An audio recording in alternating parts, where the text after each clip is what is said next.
अजीजानु द अजीम इंसान बयान स्तासो पे मख के रा रवान दे। अजीम इंसानान यवाजी पे गरीबानों की नहीं, अजीम इंसानान पे बादशाहानों किम तिरशी। लोए बादशाह द जमाने बो अवागबद अल्लाह पनीज बांधी यो अजीम इंसान। उलमा लिखी चे यो खजा व खावंदू डेर गरीबान और दाग मल्क बादशाह चो नु दाग मुताल्लक दा मशहूर हवा चे सोक वाला वर्षी और स तोहफा और डाले वाला यौसी नु आगा वाला डेर लो इनाम वर्कई। नु दे खज खपल खावन तवे चे सड़िया मुंग खुदा खुदा गरीबान तम दे बादशाह ला वर्षा कना कसे दर कर आगे वर तवे चे खजे आगा बादशाह ला खो खलक तोहफे और डाले उड़ी नु मुंग सरसदी खजे वर्तवी चे नोर खुनिश्ता खुद पशकाल म्याश्ता बारानू नशवी दी और दा डन डेडा की दी दो बोना नु देना बदरता मंगे डकमा सर बे उतड़म और दा वाला द खपल मल्क तोहफा यास वेल डेरा खत मंगे द डंडे दो बोना डकड़े दे और सरे वाला तड़ले दे और बादशाह चो नागा द दो म्याश तो प मजल लरे खजा वर सरशवाओ मेड़े द कली न बारूविस्तो द खुदाए पामाने वर्तवे और रुसखाते दा कोर तरालो और दसे उक और प मुसला उदरे दा और द्वरा काता नफल हो। अजीजानो खुदाए दी तौफीक दर की चे द्वरा काता नफल हो की पदे नियत बांधे चे खुदाए जमा सहाजत ते उदर ने गवाड़ा द्वारा काता नफलो के और ब्या खुदा ते इल्तिजाओ दुआओ के अल्लाह ताला का कार ब्या खाम खा कर नफले उकड़ मुसले वाचोला और पे उदरे दाओ नफले उकड़ मौलाना रूम वही चे जन मुसल्ला बाज करदा यजनियाज जन मुसल्ला बाज करदा यजनियाज रब्बे सल्लिम विरद करदा दर नमाज खजे मुसला वाचोलाओ और मांझ के दुआ उकड़ा स दुआ उकड़ा रब्बे सल्लिम विरद करदा दर नमाज। ए खुदाया जमा खावंद दुआ म्याश तो प मजल बांधे लरे लाड़ो खुदा सही साले में और से ब्या पड्डा का मंगुल वापस रावला दा दुआ दो म्याश्ती के सड़े बादशाह तौर से और दरखास्त ओकड़ो चे साहब यो सड़े रागले दे स तोहफा रावड़े बादशाह वेल रानन है बासी चिदन ने बोतलो सड़े पखैर राले जोड़े पखैर खैर श बचिया सदे रौड़ी दी वर्तेवे मा उल जन्ना द जन्नत उब में रौड़ी बादशाह वर्तवई माशा अल्लाह सुबहान अल्लाह अला लका गिलासु न रौड़ी चिदा द जन्नत उब दा टोल द दरबार खलक उसकी गिलासु न रावड़ो अंदाजाओ कई चे दो म्याश्ते के मंगी की कमी उब प्राते नु चे दागे बबुई संगई और दागे बखवन संग नावल आगा गिलास बादशाह उसकर और अल्हम्दुलिल्लाह हुई और ब्याह वजीरान तवे चे उसकई वजीरान ख्याल को चे दो म्याश तो उब दी वो चे बादशाह उसकले नु ब्याह जुने जो सकारो चे न बेस के नु वजीरान टोलो आगा गिलास उसकलो चिवेस कलो नो उस बादशाह दी सड़ी तवाई असे दाट के याद लरई चिदा अजीम इंसानियत दा चुमर उचत छे बादशाह तगोरा और दसखा बो पाइवस के दे सड़ी सरा खबर तो वर्तवई वसड़िया दाता खुद दुमरा लुय अजीमा तो फरावड़े वा चे प खुदा कसम कमा सर दी कीमत शता چې زه تعالی درکړم. خدا د دې په بدل کې به یو حقیر غوندې شی زم درکړم. حکم یې وکړ چې دا سړی خزانه ته بوځي او دا منګی ورته د سرو زرو ډک کړي او بیا د دریای دجله په دې غاړه باندې دا سړی تیر کړي. دا ورته وښایي چې دلته اوبه وګوره دریابونه بیږي، دلته قیمت ستا د اوبو نه و، دلته قیمت ستا د اخلاص. عزیزانو دا واقعیا شارحینو د حدیث د یو روایت په ضمن کې لیکلې. روایت دا دی چې په قیامت کې به الله چې چا ناراضي شي نو داغه ګناهونه بم په نیکۍ بدل. نو شارحین د حدیث چې دی هغه په دې کې متردد دي چې ګناه په نیکۍ څنګه بدلی. دا شی عقل نه بار دی. نو که تاسو خیال وکئ دین د عقل شی خو نه دی. دین خو هغه شی دی چې چرته د انساني عقل خاتمه وشي الته د دین ابتدائی. نو شارحین د حدیث وایي چې عقل دا تقاضا نه کوي چې ګناه په نیکۍ څنګه بدلی. نو شارحینو دا واقعي لیکلي ده چې تاسو وګورئ د دنیا بادشاہ چې وغواړي نو هغه څخه اوبه په سرو زرو بدلی. نو قیامت کې چې الله وغواړي نو هغه ګناه په نیکۍ نشي بدلی. نو زما عزیزانو په بادشاہانو کې دومره عظیم بادشاہان تیر شوي دي چې عقل ورته حیران. او دا ټول سبق چې او پیغمبري سبق و. هر یو بادشاہ د پیغمبر د شان او داغه د تعلیماتو نه به خبرو. نو د الله مهرباني به چوشوا نو هغه رنگ به پیو خطو او داغه خصلت او خوې چې دی هغه به مداسي شو.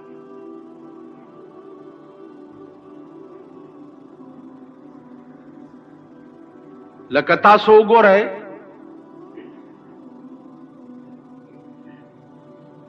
د موسی علیہ السلام زمانہ ده او یو سړی دی هغه ګډې سړی. اوس خیال دا کړی دی چې ګډې خو سره او دې سره سره خدای هم یادوا. نو لګیا دی چې یا الله ته به چرته ستړی به چې لږه چاپی درته و. یا الله ته به چرته زما د دې ګډو د چیلو ډېر مزیدار پی دي چې دا در باندې اوس کړ. یا الله ته به چرته جامې به دي خیرني چې درته ووینځم. دا وظیفه ده. اوس عزیزانو په ظاهر کتا سو وګورئ دا هر یو لفظ چې دی دا د کفر دی. کستا دا عقیده چې الله ستا چاپای ته محتاج دی نو کافر بش. کستا دا عقیده چې الله ستا د ګډو د چیلو پایو ته محتاج دی نو کافر بش. کستا دا عقیده چې الله ستا جامو وینځلو ته محتاج دی نو کافر بش. دا الفاظ وګورئ په ظاهر ټول د کفر او شپون لګیا دی دغه وظیفه. موسی علیہ السلام پر اپیخ هغه ورته وی چې دا څه هغه وی صاحب زه وظیفه کوم خدای یادو. هغه ورته ظالم دا څنګه خدای یاد دا خود کفر الفاظ. الله دې کدا عقیده رااله چې الله زما دې شي ته محتاج دی نو پټکی به کافر. ټول کائنات خدای ته محتاج دی او خدای چا ته محتاج دی.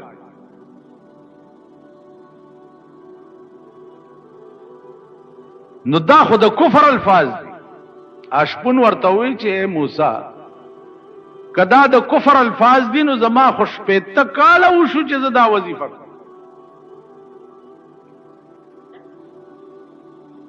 موسی علیہ السلام ورته فرمایل چې شپېته کاله وشو چې بیړه دې غر کړه. هغه ګډه او چیلې په ځای پرې خو ولاړو نسکور په یو کنده کې پروت ته جاړي چې خدای اوس زه څه خبرې مچ ته څنګه خدای او څنګه یادې دل غواړي ما ته څه پته. لکه زمونږ دا زمانہ اوس وګورئ د سپینګیرو بوډاګانو نه تپوسو کوي چې کاکا تاسو خدای څو منئ نو دا خو به وایي چې یوې منئ لیکن تا سره د خدای په یووالي څه دلیل شته؟ ته خدای ولی یو منی دلیل لري؟ نه به وایي نه. نو دا یاد لره چې خدای څوک یو منی او دلیل ور سره نه دا ایمان ناقص دی.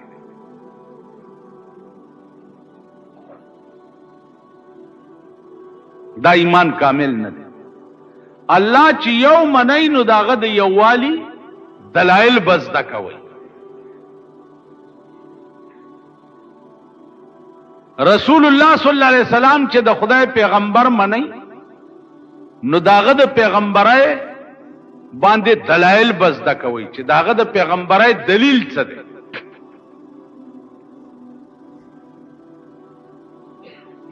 نو که خدای یو منی او دلیل در سره نه دا ایمان ناقص دی. که پیغمبر یو منی او خاتم النبیین منی او دلیل در سره نه دا ایمان ناقص دی. تاسو خیال راغی لکه هغه ورځ د قادیانانو یو کتاب ما ته چارا باغی کې حواله ورکړي دي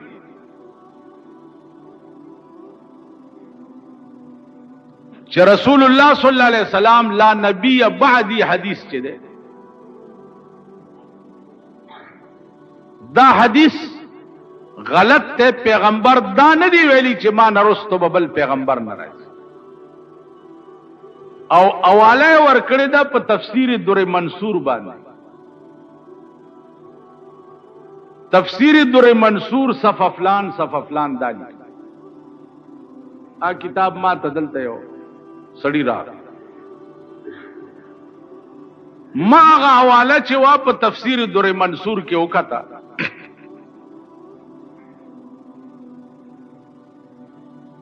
نو حیران شو چې دا روایت د حضرت عائشہ دی چې تفسیر در منصور نقل کړي. الته بیان څه شه دی او مرزایانو ته جوړ کړي څه شي.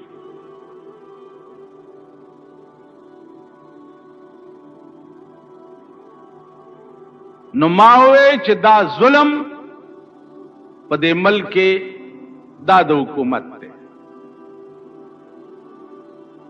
چې په اسلامی مملکت کې قادیانی غوندي کافر او مرتد ته د پمفلټ شای کولو څنګه اجازت ورکړل شي.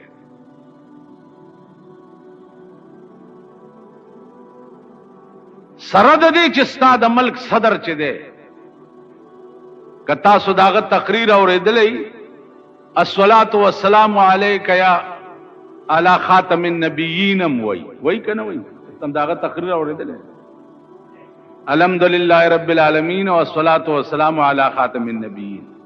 نو تا خدای په دغه کاغوستر ګړون کته چې خاتم النبیین و خاتم النبیین باندې سپی اختدی او چکونه لګی او ته د ملک سربراه او د ملک بادشاہ ته دوی ته لګام نشي اچول.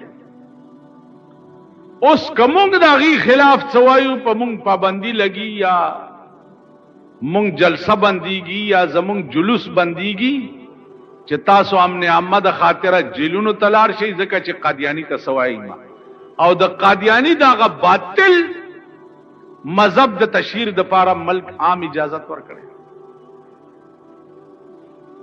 نو هغه کتاب ما سره پروت ته، دا هغه ټوله حواله زګورم او هغه نه بعد به بیا سره ګورم. او دا یو مې وکړه تفسیر در منصور باندې چالت دي څه شی او د ذلیل بچو لیکلی اخو صفا الفاظ دی انا خاتم النبیین لا نبی بعدی ولا رسول بعدی. ز خاتم النبیین ما نرستو ببل نبی هم ناراضی او ما نرستو ببل رسول هم ناراضی. نو زما عزیزانو ختم نبوت عقیده د مسلمان په فرایضو کې ده. دا به د مسلمان ایمانی چې رسول الله صلی الله علیه وسلم خاتم النبیین دی، د نرستو ببل پیغمبر ناراضی.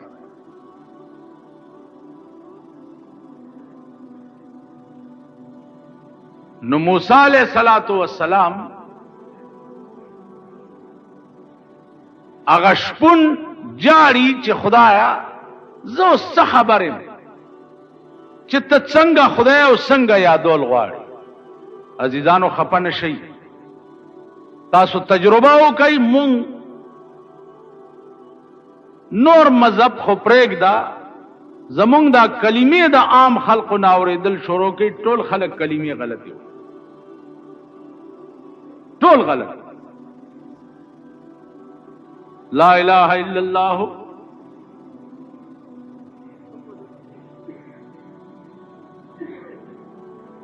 وای دغه زده کوي خالی د جمعې په مونږ کار نه کیږي، بجلیګر مولا پسې والله کم دا خلاص کی.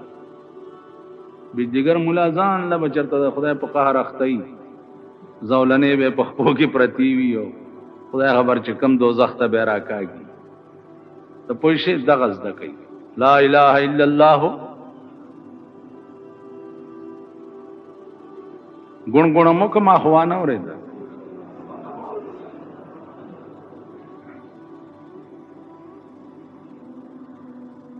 لا الہ نشتہ دے معبود برحق.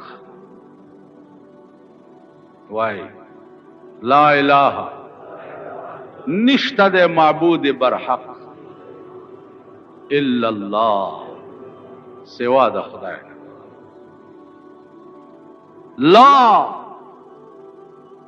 لا مانا ایچ نشتہ، ایچ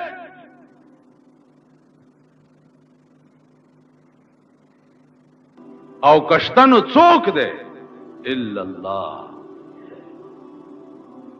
علماء متکلمینو کی یو ډله ده چې هغه د هیڅ شي په وجود قائل نه ده. لا موجود، هیڅ شی نشته. هلکه دا تاسو چې وایي مونږ هیڅ شی، علماء را ټینګ کړي دي چې دا موجودات کائنات وغیرہ وغیرہ دا څه وایي. هغې ورته وایي چې کم شی به چې شبا نیست کیږي، سبا به چې کم شی نیشت کیږي، د هغې نن تصور د نشت جایز دی. سبا به چې کم شی نه نو که ته نن ووایې چې نشته نو دا جایز دی. موتو پیغمبر فرمایلی دی موتو قبل ان تموتو، مړه شئ په خوا د مرګ نه، چې لا مړ نه نو ځان مړ تصور کړه. نو چې په ژوند ځان مړ تصور کې نو مړ اغلا کوي، ها جی مړ زنا کوي، مړ شراب سکي، مړ کم ګناه کوي. نو چې ته ځان مړ تصور کې نو هیڅ به نه کې چې زه مړ یم.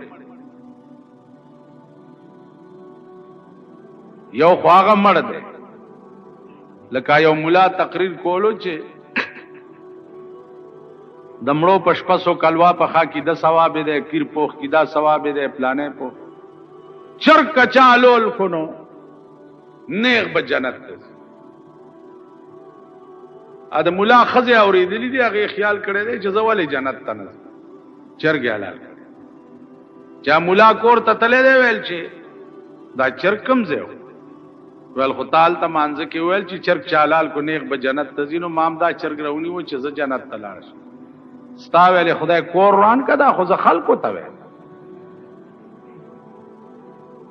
ځان له خو نه ویم. ولې د چرګ 100 روپو چرګ دی حلال؟ زه مړ یم. ویل سړیا په آرام کېنه، مسله دې کړې وه. ویل مړ یم. خلق راله مړ دی، ملا مړ دی، ملا مړ دی، ملا مړ دی. مړه ویلم بولو په کپنې کو. ښځې ورته ویل پاسه بیخ دي وزه خخولو له دې وړي. ویل زه مړ یم، چرګ دی ولې حلال؟ مړ یم مړ. وی جنازه دې روانوي.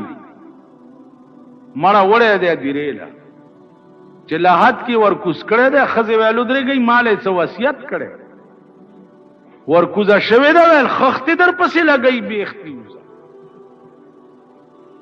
بندی دی. ویل مړ یم مړ. چرګ ویل ښه ودرېږه نو. پاس چې راټوپ کړی دی آواز یې کړی دی. ویل خلکه واورئ ملا مړ شو، راځئ مال تعالی دی، راځئ. مړی کپن په سر نیغ د لحد نه راټوپ کو. ویل د چاپلار خو به تعالی کی. نو یو وروره هغه کار دی چې مونږ چرګ پسې مړه شو. یو موتو قبل ان تموتو د پیغمبر فرمان لاندې ځان مړ تصور کی. نو چې ځان مړ تصور کی نو ټول ګناهونه به درنه سلب شي. د ګناه اراده به دې ختمه شي بلکل چې زه مړ یم. ارې ګناه ته چې ورځې نو ته به وایې چې زه خو مړ یم، مړ خو دا ګناه نه. لکه رسول الله صلی الله علیه وسلم ته یو سړی راغی وی صاحب ما ته داسې یو ټکی وښایه چې زه په هغې عمل وکړم او په جنت ته لاړ شم. ارې ګناه نه نشم منې کېدی. او یو ټکی راته وښایه. ویل بچیا دروغ مه وایه، دروغ مه وایه. ویل بس چې غلا پسې تلی دی، خیال یې کړی دی چې که د پیغمبر مجلس ته لاړې هغه ته خو خدای هر څه ښیي او راته ووایي چې تا خو غلا کړې ده، نو خلق به وایي چې هوی دا خو غل دی. او که ویم چې نه مې دا کړې نو د دروغو نه مې توبه ویستې ده، دروغجن بشم. غلا یې پرېښې. زنا پسې تلی دی، هلته دا تصور ورغلی دی چې که پیغمبر تپوس وکړو چې تا خو زنا کړې ده، که ویم چې نه مې دا کړې هلته مې دروغو نه توبه ویستې ده، او که ویم چې کړې ده نو خلق به وایي چې دا خو زناکار. ټول ګناهونه یې په دې یو توبه پرېښو. زما په خبره پوهېږئ؟ زمونږ توبې چې دي عزیزانو هغه وایي په خوله لا اله په زړه کې ټک د پاسه برګ، په خوله لا اله په زړه کې ټک د پاسه برګ، په خوله خندا په زړه بېایمانه مسلمانه وایي. او سر د سنډا سرمن د میخې د ورځې شیخې د شپې خورې پردي مالي تسبیح هم لاس نیکمی بزرگمی او چې پردی مال پی پیښ شي الله دې امان راکړي. عزیزانو پردی مال دا واورئ، یوه پیسه دی چې پردی په گردن پاتې شو، یوه پیسه په قیامت کې به الله وایي چې ټول ګناهونه دې معاف دي، جنت ته ځه، خو د دې سړي یوه پیسه در باندې وه ورکه نو بیا ځه. دی به منډه کي چې ما سره خو پیسې ډېرې وې، نو هغه پیسه به د جهنم په بیخ کې ورته ښکاره شي.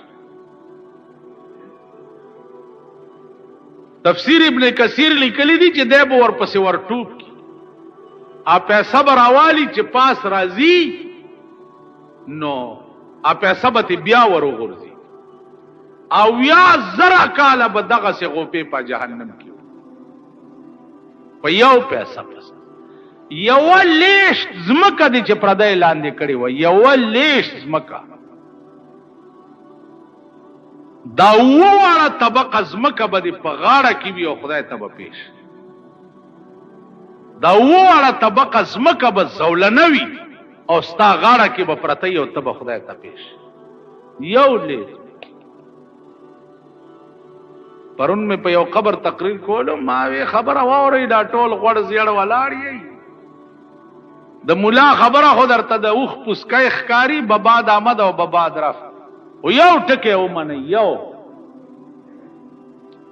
چې یو بزرگ د بل بزرگ په قبر تیرېده ورته وی سال دی هغه لاندې نه ورته आवाज وکړو چې پاس نه څه د حال پوښتنې کوي چې لاندې راشي نو درته پته به ولګي. نو لاندې تله خو د هر چا یقیني دي نو چې ورشي هر شی به په خپلو سترګو وګوري بیا به لاسونه مروړې او خدای ته به التجا کوي چې یا الله واپس مې ولېږه چې ته څه ویا به کوم. الله به وایي د خدای یوه وعده وه او رښتیا وه. دنیا کې درته پیغمبران او کتابونه را لېږلي وو او هر څه نه پوه وې اوس یې سم نه کړي.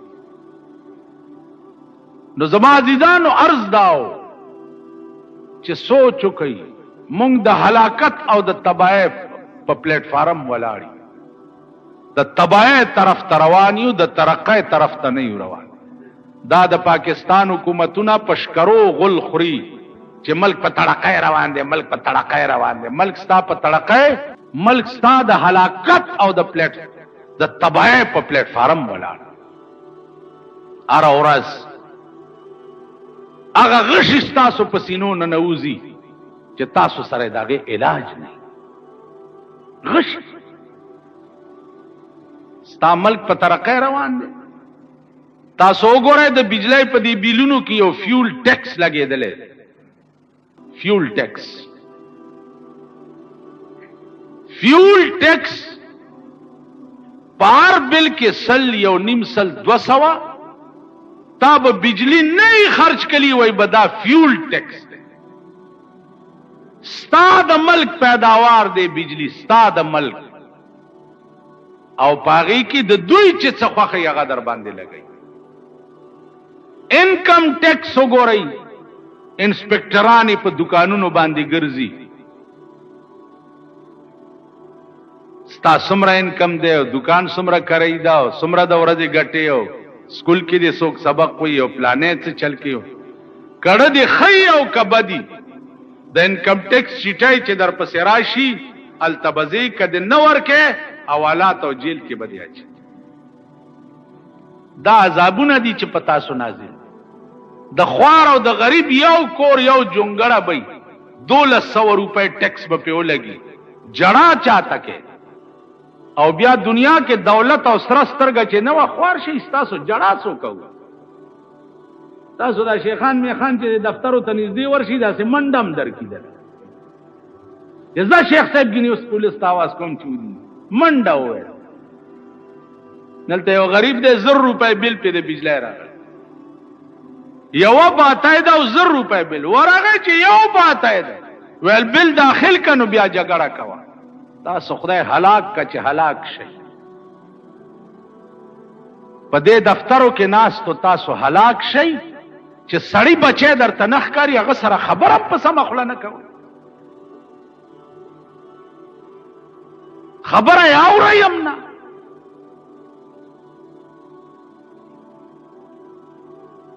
دا ملک د دوی د پلار او د نیکه دی. د دې شاهانو د غټانو د نوابانو د پلار دی. چاته چې سپیشل جنریټرې لګېدلې دي. هاوس رینټ وګوره. هاوس رینټ په خپل کور کې به اوسېږي او کرای بدل حکومت درکوي. دا وزیرانو ګوره اوسېږي په خپلو کورونو کې او 15,000 او 10,000 روپۍ میاشت د حکومت نه د خپل کور کرای دی علي. په دې پوهیږئ خدایم خوار نه کا پوهیږئ په خبره. هاوس رینټ زه وزیرم ملک ټیپر کوم. ملک مې ټیپر کړو ځکه چې زه منسټر یم او کوسېږم خپل کور کې او 10,000 روپۍ کرای. زه اوسېږم خپل کور کې او د خپل کور کرای حکومت له ورکوم. وزیر اوسېږي خپل کور کې الټا کرای د حکومت نه علي. دا داسې پخبر ګړوند حکومت دی او پخبر ګړوند قوم دی. دا پټپ وړوند قوم چې دی دا اوس هم دې خلکو پسې منډې وایي او ټوکرای ټوکرای ورته کېږي. دا نه وایي چې تاسو خدای هلاک که زما یو جونګړه دا پلار راته پرېښې د خټو کوټه په هغې ولې ټیکس ولګېد. ما یو دکان دی پکې مې د 500 روپو کریانه اچولې ده بچوله پکې روټۍ نشم پیدا کولی زه تاله ټیکس څنګه درکړم. ته وایې ملک بغیر ټیکس نه چلیږي. ملک او نه چلېدو ما نه دا ګیره کله کوي د شاهانو خرچ کم کوي. نن ستا د کرکټ په میچ باندې کروڑونه روپۍ خرچ دی د ملک دی که نه دی؟ ډېر ښه یې ډېر ښه. تاسو غریبان هم په کور کې ټلویزیون ساتلی ټوله ورځ کرکټ میچ ته ناست ساتلی هم دي که نه؟ ووایئ د غریبان دا خواران دا خړمخي نه د سوټمارې زامن دویم رنگین ټي وي په کور کې ساتلی دی ټوله ورځ کرکټ میچ ته ناست. دا زمونږ بچي وګوره حرامیان د حرامو د نطفې پیدا دومره ریډوګان هم ورته اغستي کوم ماشوم چې ګورې غوږ ته یې نیولې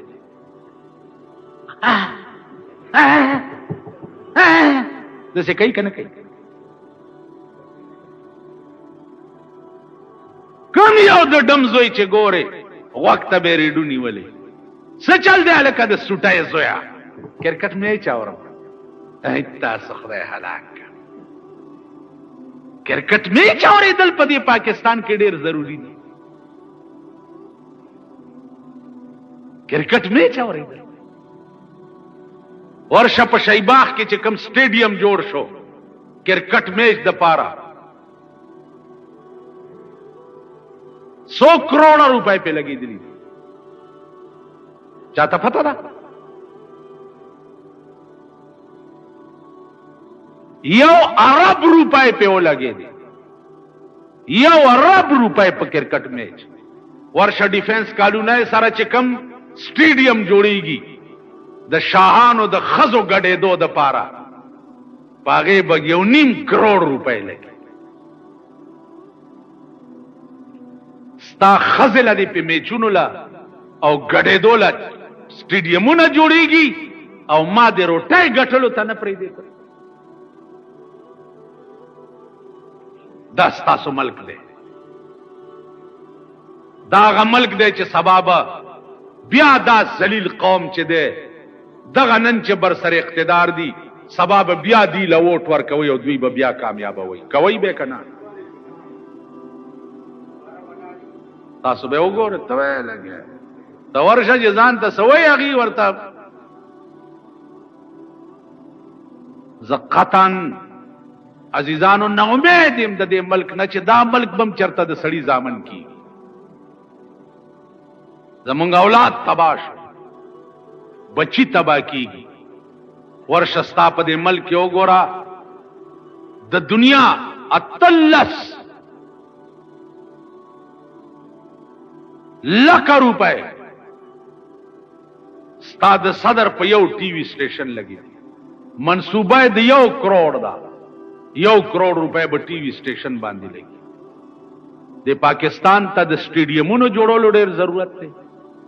د پاکستان ته د ټي وي سټیشنو جوړولو ډېر ضرورت دی. د پاکستان ته ستا په غرونو کې بوسټرو لګولو باندې ډېر ضرورت دی. او که د پاکستان کې غریبو ته د روټۍ ضرورت. سرکاری طبقه وګوره هغې بیړه تباه ده. دا ستا سرکاری خلق چې نن رشوتونه علي دا ګرموئ ما د کلرک 900 روپے تنخواه ده 900 دا چې 9 سره 9 پیدا نه کی په میاش کې دا مور به خټی کوي چرته د بچوله به روټۍ پیدا کوي. پولیس پایان پولیس مونږ ټول وایو پولیس خراب دی خراب دی خراب دی. 1 کروڑ زر خراب دی. ځه بم په ځای جیب لټئ په دې چوکونو کې ولاړ دي بم نه لټئ جیب لټئ. خو تاسو په ایمان ووایئ چې د پولیس د سپایي 200 تنخواه او 24 غنټې د تاڼې نوکر دی. اسی د انصاف خبره کوم او شرط انصاف نه باشد که تو فرمان نه دی چې 24 غنټې ټوپک په اوږه په دې سړک وګرځي او 200 سره 800 نورې پیدا نه کی دی به ښځه چرته ټاټکي له راوباسي ټاټکی به پې چلی روټۍ به پیدا کوي. وایه که دا به څه کوي؟ نو زما عزیزانو زمونږ ملک بیړه تباه ده.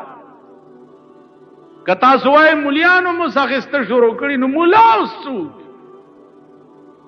مولا خو ما تاسو ته ویلي وو چې سړي ما ته وایي کشمیر ته تلی مال نه یم تلی. ویل ته څنګه مولا یې چې کشمیر ته نه یې تلی؟ مال ته تلی؟ ویل نه زم نه یم تلی. نو مال د دوس قوم امام چرته غیرتي کېدی شي؟ او چې څنګه ته یې داسې زه یم بیختی وزه ته نه یې تلی بې غیرته زم بې غیرته نه یم تلی. نو چې څنګه ته مردار خورې داسې زه بچ پاتې کېدی شم چې اوس وزیر صاحب جماعت ته راشي وایي ملا صاحب دا 50,000 روپۍ شکرانه مې را لېږلې ده راوړې مې دا قبول یې که زه وایم قبول نه 9مه پېړۍ د جنت ته لاړه بیړي دې غرکش ځکه چې زم تاوږی ساتلی یم که نه په دې جماعت کې ناست یم په ایمان ووایي زما د جامې تپوس دې کړی یاره ووایي په ایمان چې د ملا خختک سوری د بدې ورځې او په سجده پریوزي او هر څه یې ښکاري او ورته وګورئ نو یو به وله پرتوګ راوړئ چې وایي چې دا به وایي چې ملا صاحب شرمېدلي یله غوندې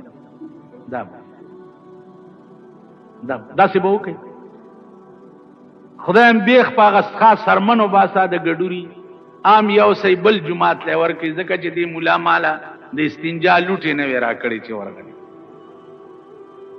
نو ټول کال ملا ستا سرسایې او سرمنې ته ناست دی نو چې هغه له 50,000 روپۍ راکړي خدای په راستۍ چې هغه د وزیر هغه 9مه پېړۍ هم جنتي کړي ځکه چې زم تاوږی ساتل. بیا وګورئ په دې خبیث ملک ټوله ورځ د ملا چڼی ګرځي په کوڅو کې وظیفه لیا او ایماندار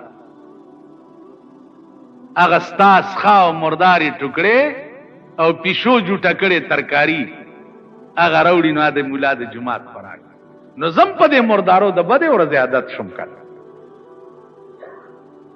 که داسې نه ده د بدې ورځ ملا په مصله ولاړي ټوخي اول دا جماعت دا چې پکې ناست د دې امام په سترګو ړوند دی په دې مصله کله ولاړي الحمدلله ټول سلام وګرځي کېړی ونیسي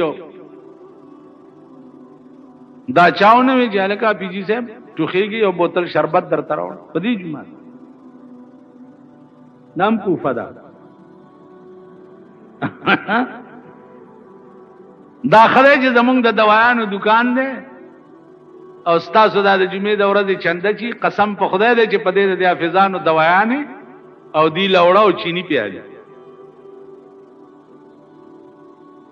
او تسمارخانی چې زمونږ وګوره او خبرې مو ګوره نو ریل گاډي به را نه کوي په بجلیګر کې زه امام ومنو تو خیدم نو یو ورځ ټو خیدم بل ورځ په درېم ورځ د لنډه او ماتل سټوخ ټوخ کې چرته علاج نه کې مال پیسې را سره نشته چې شربت وار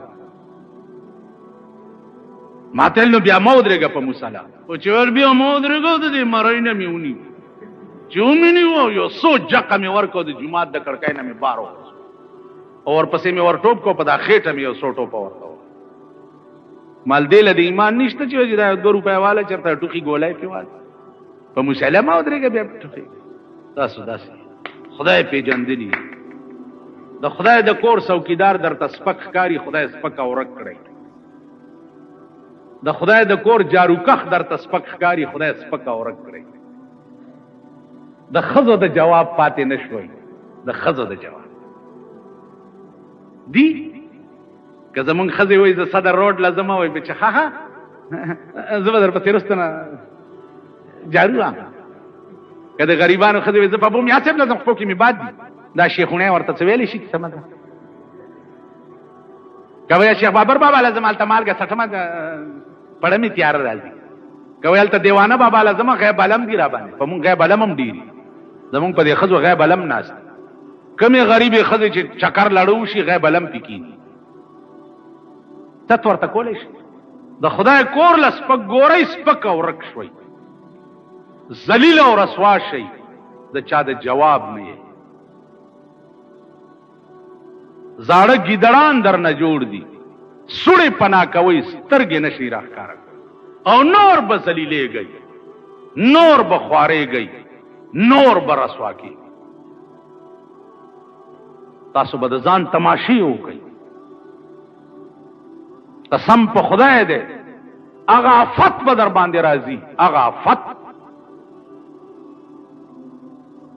چې د نوح علیه السلام غوندې به ستاسو لاشونه پړسېدلي پراته یو کارغان به غوښي داسې عذاب به در باندې راځي د امریکې صدر ریګن نامه ده د ریګن ښځه خدای راونیوه او د سینې کینسر یې شو کینسر پیژنئ ناسورې شو د ریګن اعلی طاقت ته نن په ملک او دنیا کې سینه یې ته غوسه کړه او ریګن د خپلې ښځې سینه بچ نه کړی نو تا چې خدای راونیسي تا به څنګه بچ تا به امریکا بچ کړي امریکا خو ستا ملګری ده ورځ بیرته در باندې روس بمباري کوي او د ورځې در نه 50 شپېته مړه کوي هغه دله چې تا ته رارسي ستا به بیړي تباهي نو زما عزیزانو په دې کائنات کې بل څوک نشته سوا د خدای او خدای چې د چاوي نو دا غار څوک والله العظیم چې ته عظیم انسان شوې ته په کور کې پروته په کور کې او په سړو کې بدر نه مګي یری حضرت عمر د شپې گشت کولو په خپل خار کې یو کور کې د مور او لور جګړه وا مورې وې بچیاله په دې پایو کې لګي او بو واچوا کم دي سبب پیسې کمی شي لوري ورته مور امیر المؤمنین اعلان کړی دی چې کچا پایو کې او بو واچول نو سزا به ورکو پایو کې او بو نن استعمال کې وګوره د پایو کې او بو وګوره ګجران پکې بیلې واچي چا ګجرانو نه سوکوالیا پکې بیلې واچي دکاندار ته چراشیا پکې بیلې واچي ستاده ذلیل قوم سره خخته وړ کړی دی او د کورکمان په نرخه خرڅ کړي د کورکمان قسم په خدای دی چې ستاده قوم د سپو غوخه د ګډورو په نرخ خرڅ کړي زمون په دې کلی کې یو قصاب دی د مردار اسب غوخه په دې قوم خرڅ کړي او خورونی د مردار اسب شل کاله وشو چې دا مې لیدلې داغه چې زه د لوګي مړ کېږم داغه قصاب نه غوښه نه اوس هم چې په لار اعظم او لاس راکې بیا زر لاس په صابونو وینځم چې دې ظالم بیا څه چل دی داغه ذلیل قوم دا مونږه خو د بدې ورځې خل د بدې ورځې خمنشت وسم نشت زورم نشتا پچام لاس نه بریږي کینی مونږ پرانا ورځې د بل غوخه او تیکو خړو والای شیطانت زمون کور کله دي دو جنگول زمون کور کله دي فتنه زمون کور کله دي د دې قوم انجام بخکی یا دا قوم به چرته خشي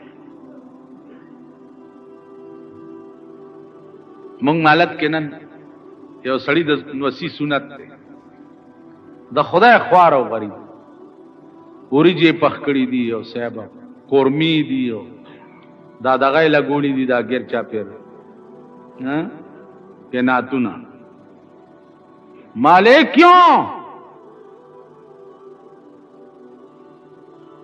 او سنت کړه به دی خانه دی خراب ویل ارمان کټنا ارمان نا زمونږ د مالت خلک بیګا لګیاو یو ماته نه دی ویلی نه بر اعظم بل وی ماته نه دی ویلی مالداغي غریب کور روان شو او دوی لا پکې ټې پر خانی نو خدای ته وګوره یو د خدای قوم خدای ته وګورئ ویښ شي ویښ شي عقل وکړئ د خدای وګل مزدوری کې لګیا ہے د خدای په قهر اخته ہے 4-5,000 روپۍ دی ولې ولګولې بیړه دی هندوستړی خدای ناراض دا چې دا وریجې څوک الکه تاسو خو هم دا وریجې مریجې په خلکو خورونی کړه په ایمان وایي چې ادا سی ویلي چې خدای در سره ډېر ښه ویلي خدای ته وګوره کل په واده کې د 100 کسانو نه زیات کسانو ته د ولیمې دعوت ورکول خلاف سنت دي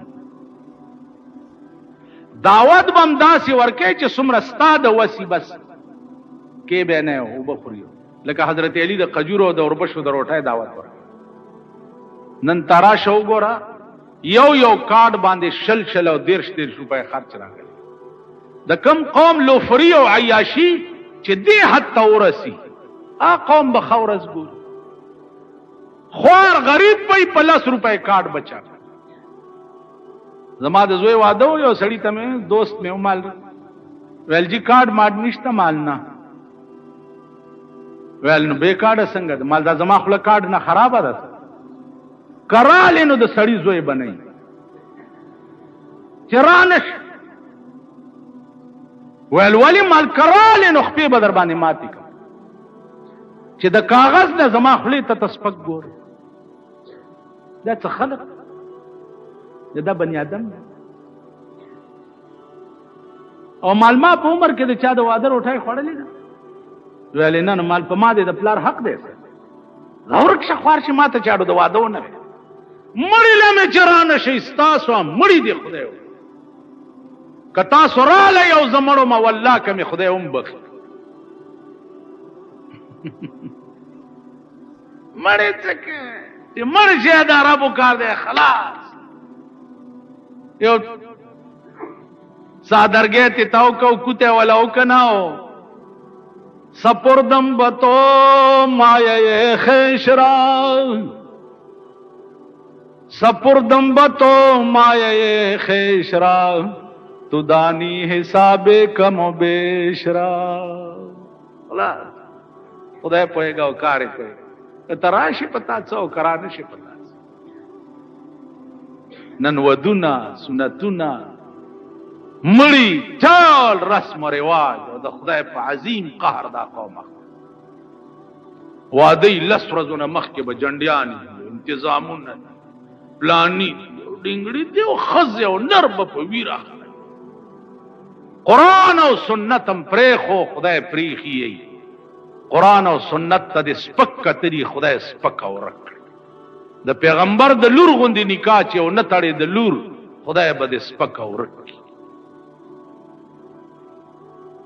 تاسو خیال راغی نو عرض مې دا او دین مونږ پرې خېده ځکه خدای مونږ پرې عشق کې برکت نشته روټای کې برکت نشتا ناستا کې نشتا ملاستا کې نشتا ګرځېدو کې نشتا خوراک کې نشتا د خله خوند د دنیا خراب شو په خواب د مسرو پیتی چې خوړه د چرګان ته قربان شه اوس چرګان خوري والله کده دالو عمر مزه چاله ورکړي خوند د ملک او هغه ذائقه د ملک چې دا ادب دینه په وجه د ملک نواله صد ظالم حکومتونو د لاسه هغه ورځ یو انګريز ایمان ته پوسو وې ز لندن نه راغلی ما تا نه انټرویو علم مالوایا ولنن لس کاله مخکې 13 کاله مخکې پاکستان کې اسلام ډیرو کوس ډیر مال 13 کاله مخکې په پاکستان کې اسلام پړه کې مو په خپل کې مو اوس په پاکستان کې اسلام په خپل کې ډیر دی او پړه کې نشتا نو داغه د رسول الله د زمانه منافقان دي چې پیغمبر ته براله او بیامنا بالله وبالیوم الاخر وما هم بمؤمنین نو مالوس په خپل ډیر دی او پړه کې نشتا په خوا مال په خپل دومره نو پړه کې ډیرو اوس په خپل ډیر دی د ضیا په حکومت کې خو تو ګوره خلقو دمیم چې وی اسلام اسلام اسلام په ټي وي کې دا دمه چې دا خبرونه وای اسلام ایسا ہے، اسلام ایسا ہے، نظریہ اسلام، نجریہ اسلام، نجریہ اسلام. په ټلویزیون کې مو ګوره دا ټلویزیون ما سره نشته زه هر وخت کته نشم چې چرته پیښ شم نو ګورم ورته دا نو دغه لشمکه چې دا نا پټي کې لګیا دا اسلام دی. الو پټي ور په سر کړی الو پټو ته وګوره بیا غدیزه کې سال جوړ کړی نه خدای بنیاد بس دا زمونږ ملک شو. که اسلام وې په ملک نو خزه ته بدا اجازت وې چې هغه په ټي وي یا په ریډیو باندې خبرونه ویلې وې د خزه خو چې څنګه ځان عورت ته او پټای به دا سه د خزه आवाज هم عورت ته پردې سړې به ناو आवाज. اسلام دا دې چې خزه با په کور کې په زور نه ګرځي چې د پانو आवाज هم دیوال لا خوا پردې سړې وانه. دا ستاسو د ملک اسلام دی. واخر دعوانا